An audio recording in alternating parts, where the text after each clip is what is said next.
Sir ತುಂಬ ನೋವಿನ ಸಂಗತಿ. ಆ್ಯಕ್ಚುಲಾಗಿ 75ನೇ ವರ್ಷನ ಹುಟ್ಟುಹಬ್ಬವನ್ನು ತುಂಬ ದೊಡ್ಡದಾಗಿ ಮಾಡಬೇಕು ಅಂತ ಸಾಕಷ್ಟು ಕನ್ಸೆಪ್ಟ್ ಒಟ್ಕೊಂಡಿದ್ರು ಅಭಿಮಾನಿಗಳು. ಇಂಥ ಸಂದರ್ಭದಲ್ಲಿ ಈ ಹಬ್ಬದ ದಿನನೇ ಈ ಥರದೊಂದು ಕೆಲಸ ಆಗಿರುವಂಥದ್ದು. ಸರ್, ಇದು ಕೋರ್ಟಲ್ಲಿ ಕೇಸ್ ಇತ್ತು. ಕೋರ್ಟಲ್ಲಿ ಕೇಸಿಂದ ಯಾರು ಇದಕ್ಕೆ ಬಗ್ಗೆ ಕೈ ಹಾಕ್ತಿರಲಿಲ್ಲ. ಇದು ಫ್ಯಾಮಿಲಿ ಡಿಸ್ಪ್ಯೂಟು.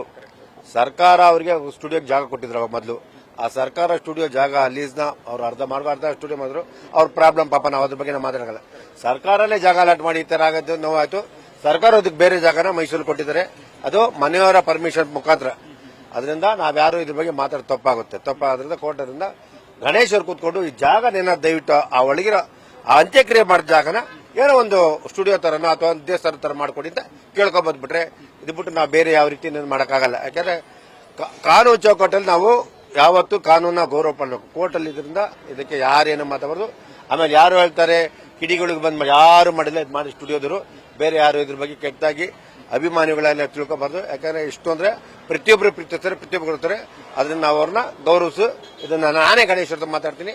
ಗಣೇಶ್ ಮಾತಾಡೋ ಆ ಜಾಗನ ನಾವೇನ ಅವರು ಸಮಾಧಿ ಮಾಡಿದ ಜಾಗನ ಅದನ್ನೇನೋ ಒಂದು ಮಾಡಕ್ಕೆ ಒಳಗಡೆ ಗಣೇಶ್ ಹತ್ರ ಸ್ಟುಡಿಯೋ ಮಾಡ್ಬೇಕಾದ್ರೆ ಮಾತಾಡ್ತೀನಿ. ಸರ್, ಕೋಟ್ಯಂತರ ಅಭಿಮಾನಿಗಳ ಕೊನೆ ಆಸೆ ಕೂಡ ಅದೇ ಆಗಿತ್ತು. ನನಗೆ ಇಷ್ಟೆಲ್ಲ ಜಾಗ ಬೇಡ, ನಮ್ಗೆ ಇದ್ದದೆ 2 ಅಡಿ 3 ಅಡಿ ಏನ್ ಜಾಗ ಇದೆ ಅದಕ್ಕೆ ಹೋಗಂತ ದಾರಿ ಮತ್ತೆ ಅಷ್ಟೊಂದು ಅದು ಪುಣ್ಯ ಸ್ಥಳ ಏನಿದೆ ಅಷ್ಟು ಮಾತ್ರ ಬಿಟ್ಕೊಡಿ ಅಂತ. ಅದು ಕೊನೆಗೆ ಆಗ್ಲಿಲ್ವಲ್ಲ ಅನ್ನೋದು. ಸರ್, ನಾನು ಹೇಳಿದ್ದೆ ಅದು 30-35 ಇರುತ್ತೆ. 30-35 ಕೊಡಿ, ಇಲ್ಲಿಂದ ರೋಡ್ ಕೊಡಿ. ಸರ್, ಇದು ಕೋರ್ಟಲ್ಲಿ ಅಕ್ಕ ತಂಗಿ ಅವರ ಅಣ್ಣ ವ್ಯಾಜ್ಯ ಇದೆ. ಅದರಿಂದ ಅದು ಡಿವೈಡ್ ಆಗಿರಲಿಲ್ಲ. ಮಾಡ್ಕೊಡ್ತೀನಿ ಅಂತ ಹೇಳಿದ್ರು ಪಾಪ ಗಣೇಶ್. ಆದ್ರೆ ಇದು ಯಾರಿಗೆ ಬಂದಿದೆ ಅನ್ನೋ ಗೊತ್ತಿಲ್ಲ. ಅದರಿಂದ ಕಾನೂನು ಏನಾಗಿ ಚೌಕಟ್ಟಾಗಿ ಗೊತ್ತಿಲ್ಲ ನಾವು ಮಾಡೋಕ್ಕಲ್ಲ. ಈಗ ಆಗೋಗಿದೆ. ಅದು ಯಾವ ರೀತಿ ಮಾಡಬೇಕು ಆ ಸ್ಟುಡಿಯೋ ಜಾಗನ ಗೊಂದಲ ಇಲ್ದಂಗೆ ಸ್ಟುಡಿಯೋ ಕಟ್ಟಿದಾಗ ನಾನು ಒಂದು ಒಳ್ಳೇದು ಮಾಡ್ಕೊಡಿ ಅಂತ ಕೇಳಕ್ಕೆ ಇಷ್ಟಪಡ್ತೇನೆ. 75 ವರ್ಷದ ತನಕ ಆದ್ರೂ ಉಳ್ಕೋಬೋದಾಯ್ತಲ್ಲ, ಆ ಒಂದು ಬರ್ಡನ್ ಆಗೋದು ತುಂಬಾ ದೊಡ್ಡ ಮಟ್ಟದಲ್ಲಿ ಪ್ಲಾನ್ ಮಾಡಿದ್ರು ಅಭಿಮಾನಿಗಳು. ಸರ್, ಮಹಾನುಭಾವ ಇದ್ದಾಗಲೇ ಅಷ್ಟು ತುಂಬಾ ಅದ್ಭುತವಾಗಿತ್ತು. ಅವ್ರು ಹೋದ್ಮೇಲೆ ಸರ್ ಅಂತ ಪುಣ್ಯಾತ್ಮನೆ ಹೋದ್ಮೇಲೆ ಏನಿಲ್ಲ. ಮಾಹಿತಿ ಏನಾದ್ರು ನಿಮ್ಗೆ ಗೊತ್ತಾಗಿದೆ ಸರ್? ಮೊದಲೇನಾದ್ರು ಈ ತರ ನೆಲಸ ಗೊತ್ತೇ ನಾನೇ ಮಾತಾಡ್ತಿದ್ದೆ. ಇಲ್ಲ ಸರ್, ಅದು ಅವ್ರ ಜಾಗ, ನಾವು ಅದನ್ನ ಬೇಡ ಅಂತ ನಾವು ಹೇಳಕ್ಕಾಗಲ್ಲ. ಕೂತ್ಕೊಂಡು ಆ ಜಾಗಕ್ಕೆ ಏನಾದ್ರು ಪರ್ಟಿಕ್ಯುಲರ್ ಮಾಡ್ಕೊಡಿ ಅಂತ ಕೆಳಗೆ ಒಂದು ರಿಕ್ವೆಸ್ಟ್ ಇತ್ತು. ಸರ್, ಇವಾಗ ಯಾರ್ದೋ ಜಾಗಕ್ಕೆ ನಾವು ದೌರ್ಜನ್ಯ ಮಾಡೋಕ್ಕಾಗಲ್ಲ, ತಪ್ಪಾಗುತ್ತೆ ಅಲ್ವಾ? ಅದರಿಂದ ನಾವು ಕೇಳ್ಕೊಳ್ಳೋದು ಬೇರೆ ಇರ್ತದೆ. ಅದಕ್ಕೇನು ದುಡ್ಡೇನು ಕೊಡ್ಬೇಕು ಅದಕ್ಕೆ ಪರಿಹಾರ ಕೊಡೋದಕ್ಕೆ ನಾನು ರೆಡಿ ಇದ್ದೆ.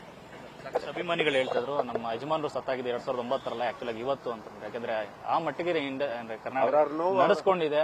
ಮತ್ತೆ ಅವ್ರಿಗೊಂದು ಒಳ್ಳೆ ಜಾಗ ಕೊಡ್ಸಕ್ಕೂ ಸೋತಿದೀವಿ ನಾವು ಅಂತ. ಅವ್ರವ್ರ ನೋವು ಅವ್ರು ಹೇಳ್ತಾರೆ. ಪಾಪ ಅಭಿಮಾನಿಗಳು ಏನ್ ಮಾಡ್ತಾರೆ ಸರ್, ನೋವು ಹೇಳ್ಕೊತಾರೆ. ಅದು ನಮ್ಮ ಅಭಿಮಾನಿಗಳದ್ದು ಏನು ಮಾಡೋಕ್ಕಲ್ಲ. ಅದನ್ನ ಅದ್ರ ಬಗ್ಗೆ ನಾವು ಇನ್ನು ಹೆಚ್ಚಿಗೆ ಕಾಂಪ್ಲಿಕೇಟ್ ಮಾಡೋದು ತಪ್ಪಾಗ್ಬಿಡ್ತೇವೆ. ಯಾಕಂದ್ರೆ ನಾವು ಸಾರ್ವಜನಿಕಗೊಂದು ನಾವು ತಿಳಿಸಬಾರ್ದು. ಏನಿದೆ ಸತ್ಯಾಂಶ ತಿಳಿಸ್ಬೇಕು. ಯಾರಿಗೂ ಯಾವ ರೀತಿ ವಿಷ್ಣುವರ್ಧನ್ ಅವ್ರು ಒಂದು ದಿನ ಅಡಚಣೆ ಆಗಲಿ ತೊಂದರೆ ಕೊಟ್ಟಿಲ್ಲ. ಅಂಥದ್ದವ್ರನ್ನ ನಾವು ಯಾವತ್ತೂ ವಿಷ್ಣುವರ್ಧನ್ಗೆ ಇವತ್ತು ಒಂದು ಕಪ್ಪು ಚುಕ್ಕೆ ಇಲ್ಲ. ಅದು ಮಾಡಬೇಡಿ, ನಮ್ಮ ಅಭಿಮಾನ ಕೇಳಕ್ಕೆ ಇಷ್ಟಪಡ್ತೀನಿ. ಸಂಧಾನದ ಮೂಲಕ ಅದು ಗೆಲ್ಬೋದಾಗಿತ್ತಲ್ಲ. ಯಾಕಂದ್ರೆ ವಿಷ್ಣುವರ ಕುಟುಂಬ ಮತ್ತೆ ಬಾಲಕೃಷ್ಣ ಅವರ ಕುಟುಂಬ ಕೂಡ ಮಾತನಾಡಿ ಸಂಧಾನದ ಮೂಲಕ ಏನಾದ್ರು ಈ ಜಾಗವನ್ನ ತಗೋಬೋದಾಯ್ತಲ್ಲ. ವಿಷ್ಣುವರ್ಧನ್ ಕುಟುಂಬನೇ ಸರ್ಕಾರಕ್ಕೆ ಕರೆದು ಬೇರೆ ಜಾಗ ಕೇಳಿದರೆ ಸಂಧಾನ ಎಲ್ಲ ಆಗುತ್ತೆ, ಆಗಲ್ಲ. ಅದರಿಂದ ಅಭಿಮಾನಿಗಳು ಪರವಾಗಿ ಜಾಗ ಅದು ನಾವು ನೀವು ಹೇಳ್ಬಹುದು. ಯಾಕಂದ್ರೆ ಅದು ಕೋರ್ಟಲ್ಲಿ ಅದು 6 ಜನ ಮಕ್ಕಳಿರ್ತಾರೆ. ಅಲ್ಲ, ಕೋರ್ಟಲ್ಲಿ ಕಾನೂನು ಏನಿದೆ, ಕಾನೂನ ಸರ್. ಇವತ್ತು ಕಾನೂನು ಮುಂದೆ ನಾವ್ ಯಾರು ಅಲ್ಲ. ಆ ಕಾನೂನು ಏನೇನು ಅದು ಕೇಳಬೇಕು. ಅಂದ್ರೆ ಆ ಜಾಗಕ್ಕೆ ದುಡ್ಡೇನೆ ನಾವು ಕೊಡ್ತೀವಿ ಅಂತ ನಾವು ಹೇಳಿದ್ದು. ನಾನೇ ಬಿಟ್ಟು ಹೇಳಿದೆ ಅದಕ್ಕೇನೇ ದುಡ್ಡು ಕೊಡ್ತೀವಿ ಅಂತ ಹೇಳಿದೆ. ಈ ರೀತಿ ಆಗಿದೆ. ಅದಕ್ಕೆ ಮುಂದೆ ಗಣೇಶ್ ಹತ್ರ ಕೂತ್ಕೊಂಡು ಮಾತಾಡ್ಬಿಟ್ಟೆ ಕ್ಲಾರಿಟಿ ಮಾತಾಡೋಕೆ ಇಷ್ಟಪಡ್ತೀನಿ. ಈ ಘಟನೆ ಕೊನೆಯದಾಗಿ ನಿಮ್ಗೆ ಎಷ್ಟು ಬೇಸರ? ಕಣ್ಣಲ್ಲ ತಡ್ಕೊಂಡಿದ್ರೆ ಕಣ್ಣೀರನ್ನ ಆಕ್ಚುಲಾಗಿ ಅಭಿಮಾನಿಗಳ ಪ್ರತಿನಿಧಿಯಾಗಿ ಇಲ್ಲಿ ಬಂದಿದ್ರೆ ಆಕ್ಚುಲಿ ಸಾಕ ಕೋಟ್ಯಾಂತರ ಅಭಿಮಾನಿಗಳು ಪರವಾಗಿ. ಸರ್, ನಾನು ಪ್ರೊಡ್ಯೂಸರ್ಗೆ ಅಭಿಮಾನಿ ಪ್ರೊಡ್ಯೂಸರ್ಗೆ ಅವ್ರ ಇಷ್ಟದಲ್ಲಿ ನಮ್ಮನೆ ಅಷ್ಟೇ ನಾವು ಆಯ್ತದೆ.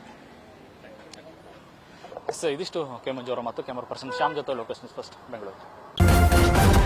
ನ್ಯೂಸ್ ಫಸ್ಟ್ ನಿರ್ಭೀತಿಯಿಂದ ನಿಮ್ಮ ಪರವಾಗಿ.